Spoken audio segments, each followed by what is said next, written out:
Welcome to Law Excellence Hindu News Analysis. Today we are going to cover these topics that are appeared in the Hindu newspaper. Right now, before moving to the first topic, just see this quote. This is one of the quote mentioned in one of the articles in today's newspaper. Now you can use this quote in JS paper 4 and essay also. What is this quote is saying? This is said by the Winston Churchill that never let a good crisis go to waste. What does it mean? That means whenever you are in a crisis or whenever you are facing a problem, just face the problem with whatever resources you have, whatever the conditions you are in, but never let it waste because you have to learn from the mistake, right?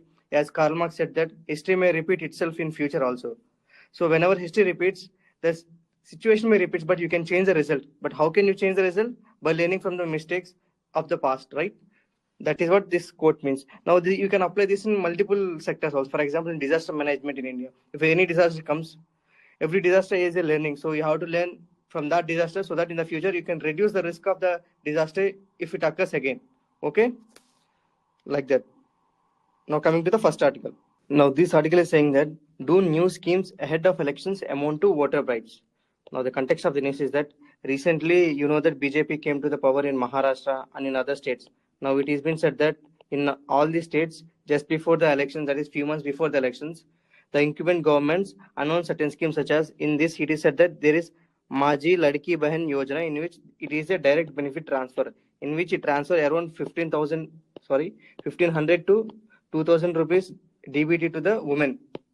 Now schemes like this is like a bribing to the voters. This is what one of the argument. But some people are saying that this is part of the welfare measure.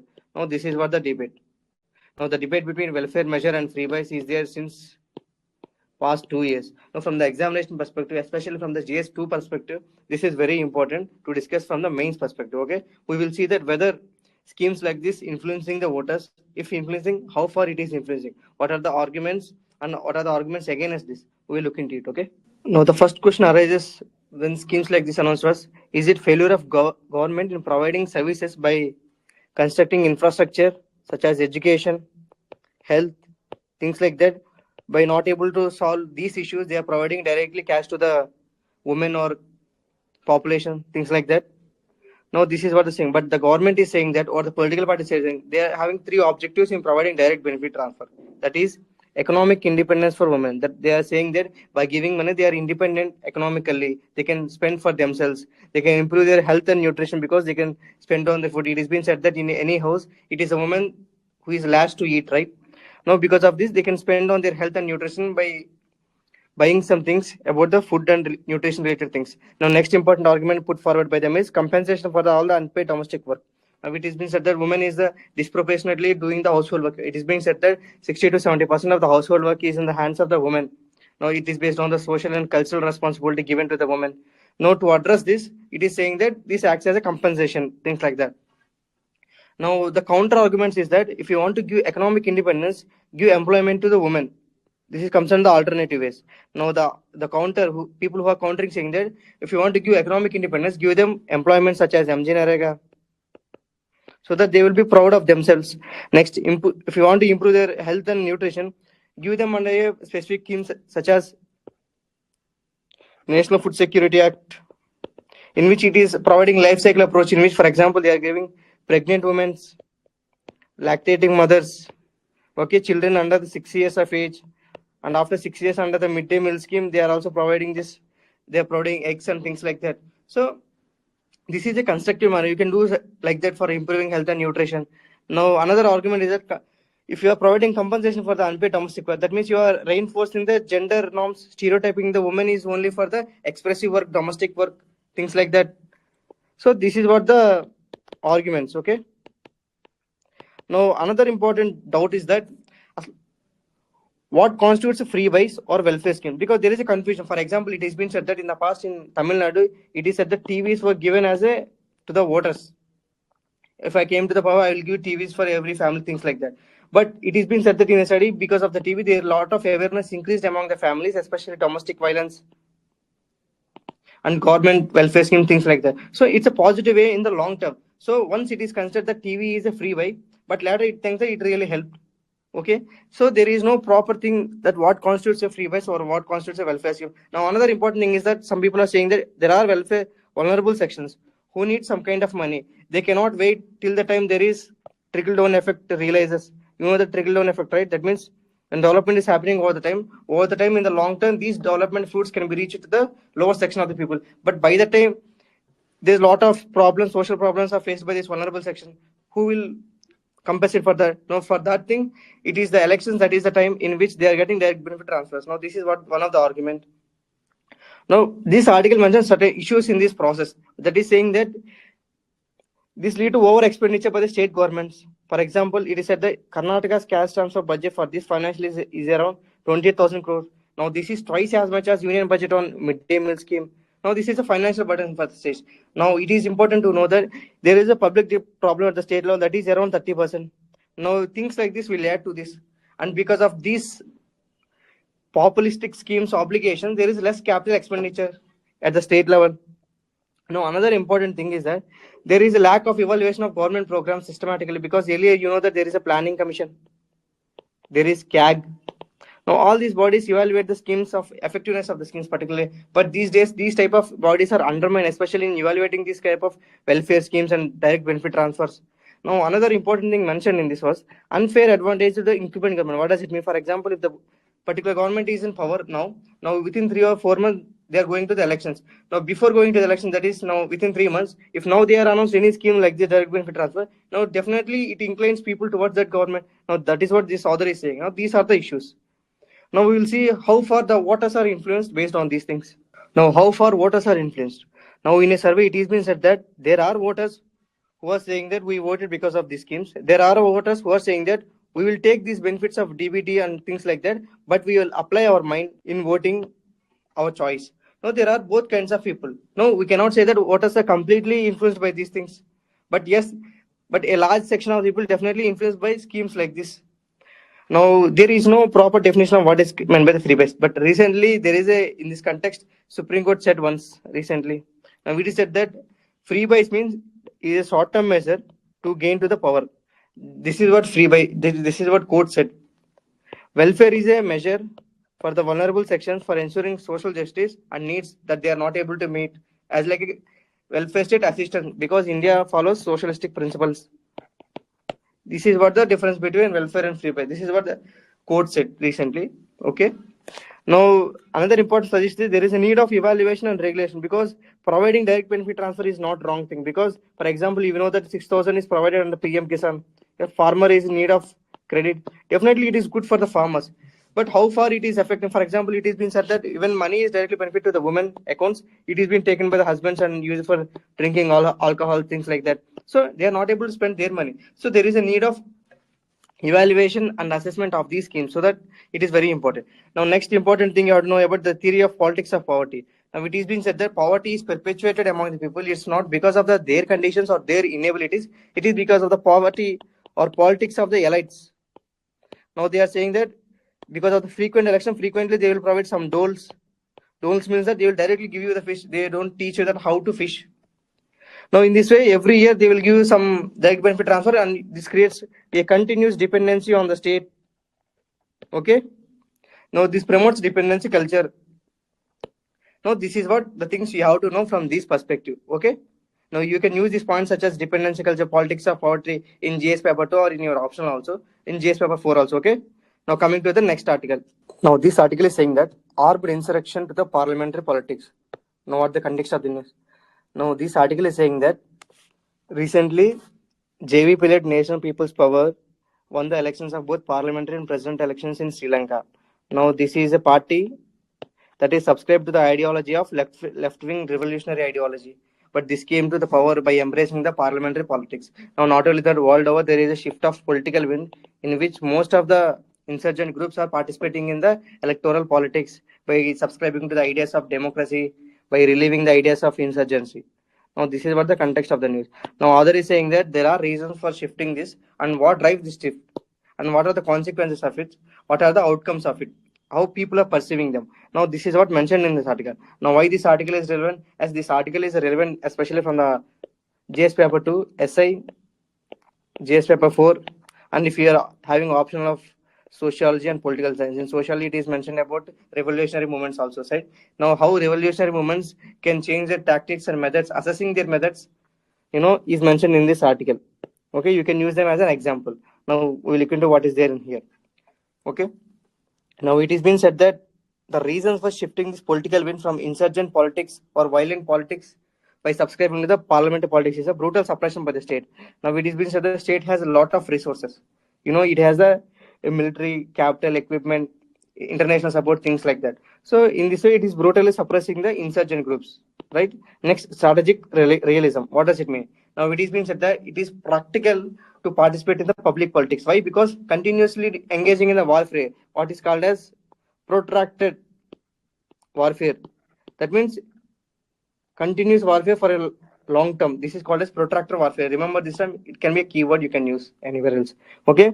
Now it is being said that when you are involved in a protracted warfare, it will be a resource intensive and it is often unsustainable also because you cannot sustain in a warfare for a long term when you are in an insurgent group because you don't have the capital, you don't have the resources, you don't have the equipment, you are depending on someone, right? When state have a lot of resources, it can cut down your supply chain. No, you cannot sustain for long term. Not only that, if you want to sustain for the long term, you have to maintain your morality. But there are issues of civilian casualties happen in the war time situations. Now these civilians cannot support you as a loyal supporters for a long time if they are seeing any killings like that, civilian killings especially. So this is unsustainable. Now, practically speaking, realistically, this is not sustainable. That is what this author is saying. Now, another important thing is that world over there are ceasefires happening, political negotiations happening. So, negotiated peace accords opening the door of political influence without the need of violence, without the need of death, death of the civilians, things like that. Okay. For example, in this article, it is also mentioned that it is the United Nations that brokered the peace between insurgent groups and state government in the El Salvador. Okay, such type of negotiated peace accords are always there. For example, another important shifting of public sentiment. Why shifting the public sentiment? Now it is also been said that people are able to differentiate between the lifestyle and livelihoods of the people who are involved in the armed insurgency and people who are living in the peaceful areas with their livelihoods. Now people are able to assess their situations and people also know that state has a lot of power. By involving continuous warfare, it is us we lost our livelihoods and lives. So people are shifting their public sentiments. They cannot maintain their loyalty for long term. Now another important thing is international pressure. Why? Now, if you want to get the logistics, especially for the armed insurgent groups, especially in the bordering areas, they will get it from the other armed insurgent group in another areas. So, now, because of the international pressure and cooperation between the national level states, now they are cutting the supply chain disruptions and things like that. So, these are the factors. Now, because of these changes, it is being said that the ideology of revolution, the ideology of insurgency is been changing. It is been evolving as per the political realities. Now, the insurgent groups are also ideologically adaptive in nature. They are changing to the political circumstances and conditions of the people by reassessing their methods. Now, this is what mentioned in this article. Now, other also mentioned that by embracing the democratic political structure, they will get legitimacy as a leaders also. Now, it is being said that it increases their capacity to address the social injustices. Now, the basic purpose of becoming an insurgent group is that to address the injustices happening to the people, economic reforms, things like that. Okay, by getting into the power of the state, they will get more capacity to address these type of social injustices.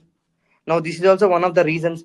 Now, another important thing is that by reaching to the people through in a peaceful manner, by contesting in the elections, they will get a broader social base, more following and support.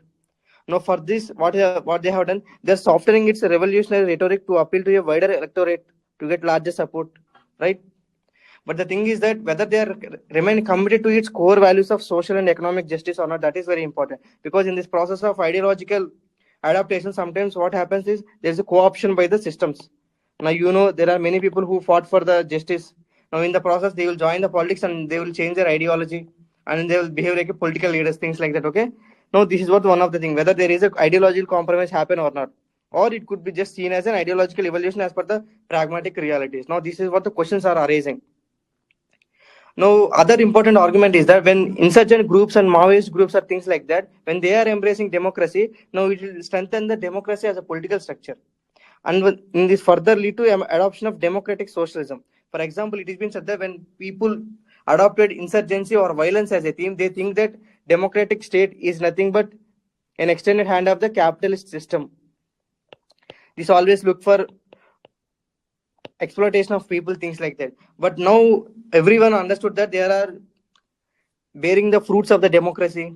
right? They are realizing the importance of systems like capitalistic economic structure, where capitalism can be altered in a way that there is a mixed economic structure such as democratic socialism, in which both private has a role and also welfare can also be looked after. Now these things are understood, and this increase the legitimacy of the democracy also, right? Now the other the conclusion said that whatever the change, it may be ideological evolution or ideological compromise, doesn't matter. But this is a modern form of revolution in a modern democratic context. Now, this type of modern form of revolutionary ideologies or ideological adaptations will address the systematic issues of the capitalism and adopt the democratic socialism. Now, this is what the news. Now, you can use this in multiple perspectives also if you understand properly the context of the news. Okay. Now, the author mentioned multiple examples. For example, El Salvador, Sri Lanka, even Nepal. In Nepal, you know that in 1996 there is a war in insurgency is fighting against the government. But in 2006 there is a historical agreement, okay, in which they are starting joining in the mainstream politics, contesting elections. So things like that. That means they are changing their ideology, especially adapting their ideology as per the practical needs of the political structure. Okay. Now this is what they mentioned in this article. Now coming to the next news article. Now what this article is saying, the stigma of HIV and birth of biomedical waste regulations. Now, mostly this article is about biomedical waste regulations. Now, what is the context of the news? Now, world over, you know that there is increasing availability of services of hospitalization, right? Now, this is one way seen as a development outcome, but there is a dysfunction that is happening, that is rise in biomedical waste regulations. Now, this situation was strengthened and came to the limelight during the time of COVID pandemic, you know, because of which there is a lot of biomedical waste is piling up, things like that. Now it is being said that a proper regulation of biomedical waste is very important because the concern says there is a chances of infection and intoxicity. Why this is intoxicity? Because the material that is in the biomedical waste is non-biodegradable in nature. Now there are chances of infections also. Now these are the concerns. Now this is what the context of the news. From the examination perspective, why this is important? If you see the prelims previous year questions, there are questions asking about waste, especially solid waste management rules 2006 in India. Which one of the following statements is are correct? Now it is said the waste generator has to segregate waste into 5 categories. No, this is wrong. Rules are applicable to notified urban local bodies, notified towns, and all industrial towns only. This is wrong. It is mandatory on the part of the waste generator that the waste generated in one district cannot be moved to another district. Again, this is wrong. The correct answer is C, that is the rules provide for exact and elaborate criteria for identification of sites for landfills and waste processing facilities. Okay, this is the right answer. Now, in this context, you have to understand that there are rules in India for the biomedical waste regulation also. Now, that rules also important from the examination perspective. Now, if you see in the mains question also, it was asked in 2018, what are the impediments in disposing the huge quantities of discarded solid waste which are continuously being generated? How do we safely remove the toxic waste that have been accumulated in our habitable environment? So this article is important from the both mains and prelims perspective. Now we use this context of the news to understand certain important things about the biomedical waste regulations in India. Okay. Now from the prelims perspective, just remember that biomedical waste regulations in India are notified by the Minister of Environment, Forest and Climate Change. Now under which statute or law these rules are notified? It is Environment Protection Act of 1986. Remember from the prelims perspective, okay? This is very important. Now we'll see that what are the rules are there in the biomedical waste regulation, what are the challenges and what are the suggestions from the mains perspective. Now just see the rules of biomedical waste management in India that are notified. Now as per the biomedical waste management rules, you have to categorize the waste into 4 categories. Now each category has to be identified in terms of color coding, that is yellow, red, white and blue. And next, it is being said that as per the official data in India, it is being said that around 700 tons per day biomedical waste is generated. Okay. Now, as per the rules, you have to know that the role of state government. Now, as per these rules, it is being said that it is the state government that is responsible to identify and allocate the land sites for establishing this treatment facilities for the biomedical waste. Okay. Now, proximity regulation, what does it mean? Now, it has been said that there should not be any on-site treatment and disposal facility set up by the hospital, because if there is any common biomedical waste management facility is there within 75 kilometers, the hospital should not set up its own. Okay, that is what the rule.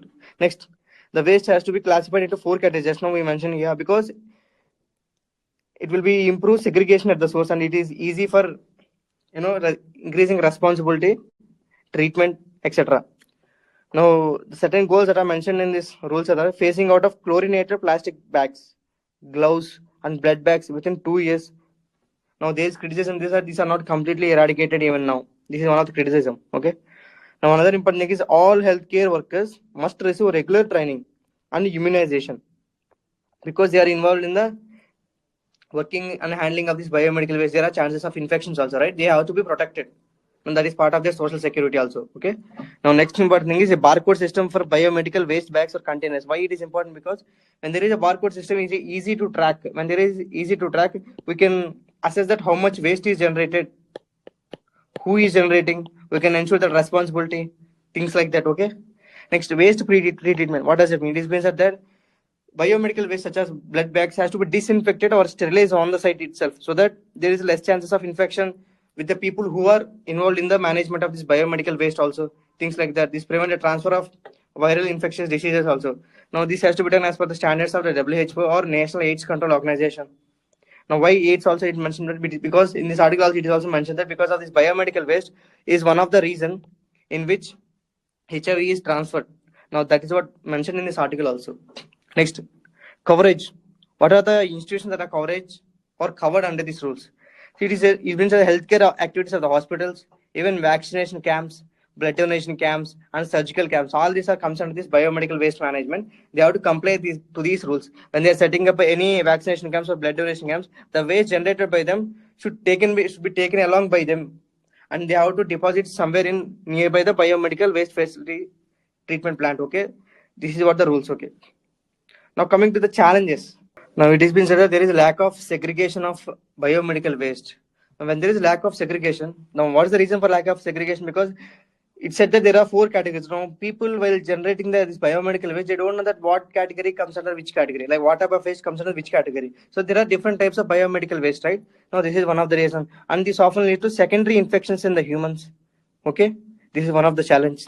Now another important insufficient monitoring and enforcement.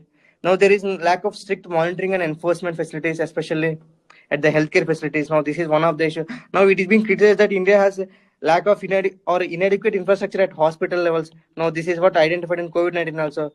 Now now it is being criticized that if there is lack of infrastructure at hospital levels in terms of sufficient bed and nurses and all these things stuff. Now how can we ensure that proper management at biomedical waste? Now another thing is improper disposal methods. Because of government is ordering disposal, certain hospitals are disposing in an improper method. Often this lead to harmful fumes and pollution at the local level. Now there is limited awareness, especially among the people and doctors also even about the harmful effects of this biomedical waste. They were in the process of pursuit of profit continuously. Next, insufficient training to the doctors and especially to the workers, healthcare workers who are involved in management of this biomedical waste. And there is increasing the waste, especially because of the increasing rate of hospitalization, etc., because of the lifestyle diseases, increasing and non-communicable diseases these days, things like that. Now, what can we suggest? Now, it has been said that there is a need to set up a common biomedical waste so that it acts as a community infrastructure that can be used by everyone to generate or put their biomedical waste. Now need of widening the barcoding. Now barcoding has been now restricted to the very few biomedical waste type of things. Now it has to be widened that it has to cover everything of biomedical things. Holistic tracking is needed. Otherwise, we don't know that where is the biomedical waste. Now zero waste dump site. Now it is being said that as far as possible we have to try that entire waste has to be generated or to be deposited in this common biomedical waste treatment. Okay, it's not will lead to dump sites because it may lead to, as they are mostly non-biodegradable in nature. Okay, next, district level monitoring. Now it has been said that for simplification of this process and identifying of this generation of the biomedical waste and tracking and all these things stuff, district level monitoring is the most ideal level. Now these are what the suggestions. Remember these keywords so that you can use in your examination for management of anything asked regarding waste management. Okay. Now coming to the next article. Now this article is saying that Kashmiri and Central Asian artisans reconnect under one roof in Srinagar. Why they reconnect under one roof in Srinagar? Because recently World's Craft Council event was happening in Srinagar. Now before that you have to know that recently Srinagar is designated as World Craft City by the World Craft Council. Now in this context, now from the examination perspective, this is very important because in GS paper 1 you can use this thing called cultural exchanges in history, ancient history, medieval history, things like that, or reaching Indian culture to the global. Now in GS paper 2, you can say that this is part of the cultural exchange programs also, okay, in international relations, especially India and Central Asian countries. Now this is how you have to do this. There's not much to discuss about the from the Plin's perspective, but it is this article is saying that there are cultural exchanges happened in the past. Now the proof of the cultural exchange is that there are lot of similarities seen in terms of the type of wood carvings, carpet weaving, shawl designs between India, Uzbekistan, and Iran.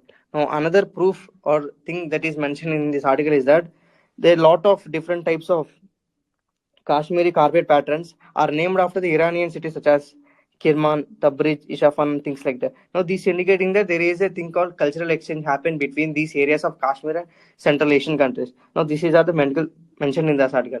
Now, you can also use this in GS paper 3 also in terms of security, where you can say that things like that can be established so that Kashmiri artisan can be linked to the global markets. Now, this lead to economic prosperity of the region. Okay. You can use this in GS paper 3 in security perspective also for the development aspect to counter the terrorism and things like that. Okay. Now this is what mentioned is from the Prince perspective. I think it is useful for remembering one thing. One word is Sehna. Sehna is a word that is mentioned in the news related to which are the following. Sehna is a style of knotting threads and yarn things like that. Okay, just remember from the Prince perspective. Now these are the things you have to remember. Now be very smart that you can use this news, in GS paper 1, GS paper 2, in GS paper 3 also. Okay, things like that. Now coming to the next article. Now you remember from the Prince perspective also this event happened in Srinagar. Okay. Now what this news article is saying? This news article is saying that India tests ballistic missile with a range of around 3,500 kilometers. Now this test is successful. Now with this test, it is being said that it was the first test of submarine launched ballistic missile from a submarine. Now because of this, India entered into a few elite nations of having capability of nuclear triad. What does mean by nuclear triad? Nuclear triad means the ability to launch the missiles, especially nuclear missiles from the air, underwater, and land. Now India has all these three capabilities. That is what this article is mentioning. Now from the plane's perspective, you have to know that now this testing is done from the submarine INS Arigat. Okay. Now from the plane's perspective, you have to know that this INS Arigat is a indigenously built submarine, nuclear powered submarine. Okay. This is what you have to remember, because why it is you have to remember. If you see PYQ, it has been said that what is thermal high altitude area defense. Now whenever any weapon or equipment, defense equipment, things like that is in the news, they will ask UPSC habit of the, in this context the answer is an American anti-missile system. Now in this way UPSC may ask about this INS Arigat K4. Now K4 is a missile that is launched using this INS Arigat submarine. Okay, that is what you have to remember. This is the things you have to know. Now from the police perspective, just know few facts about the INS Arigat. Now INS Arigat is a second indigenously built nuclear powered ballistic missile submarine. Now remember that is nuclearly powered, and second indigenously. Why it is second indigenously built? Because I think the first one is INS Arihant. Okay, India's first nuclear submarines INS Arihant. Okay, who built this INS Arigat? Because it is Indian Navy Shipbuilding Center in Visakhapatnam. Okay. Now, as I said, it is critical component of India's nuclear triad. Just now I said nuclear triad means capability to launch nuclear powered missiles from all three areas of air, land, water. Now this is powered by a pressurized water reactor. Now these are the things you have to remember from the examination perspective, not just from the prelims. If you are very clever enough or smart enough, you can use this thing in the mains also, especially in the marine security question. Now these days, from the last 2 to 3 years, there are questions asking about marine border security. Right? Now we can say that in terms of technical capabilities, we can say that India has a capacity of nuclear triad. India has submarine nuclear capability. Things like that you can mention and integrate into the GS paper 3 syllabus also. Okay. Okay. Now coming to the next article. Now this article is saying that UGC, University Grants Commission, approves guidelines on flexible duration degrees for undergraduate students. Now what is the context of the news? Now you know that there is a concept called flexible entry and flexible exit that is mentioned in the National Education Policy of 2020.